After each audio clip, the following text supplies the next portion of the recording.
कर्नाटकातील विजापूर येथे भारतीय जनता पक्षाचे ज्येष्ठ नेते तथा आमदार बसवराज पाटील यांचे व्याही श्री विजयकुमार गौडा पाटील यांच्या वतीने विधान परिषद निवडणुकीतील ऐतिहासिक विजयाबद्दल विशेष सत्कार सोहळ्याचे आयोजन करण्यात आले।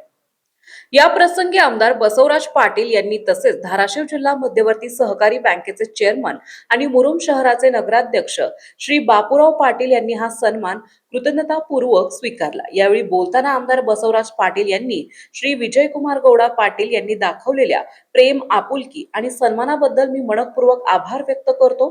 आपला हा स्नेह, विश्वास आणि शुभेच्छा यामुळे जनसेवेची प्रेरणा अधिक दृढ होत राहील असे सांगितले। या सत्कार सोहळ्यास कोल्हापूर येथील कनेरी मठाचे पूज्य श्री काड सिद्धेश्वर स्वामीजी, मनगोळी येथील पूज्य श्री अभिनव संगन बसवा शिवाचार्य स्वामीजी, विजयापूरचे खासदार श्री गणेश जिगजिनगी, सौ प्रीती विजयगौडा पाटील, विजापूर भाजप जिल्हाध्यक्ष श्री जी.डी. अंगडी, श्री एम.आर. पाटील, श्री शाश्वत गौडा पाटील, श्री समर्थ गौडा पाटील, श्री नितीन अगरवाल, श्री हर्ष गौडा पाटील, जत पंचायत समितीचे सभापती श्री तमन्ना गौडा पाटील, श्री रवी पाटील, श्री मदन पाटील, श्री शरणप्पा स्वामी, श्री सिद्धया स्वामी, श्री गोविंद पाटील, श्री उमेश कारजोळ, श्री महालिंग बाबा शेट्टी यांच्यासह विविध क्षेत्रातील अनेक मान्यवर उपस्थित होते।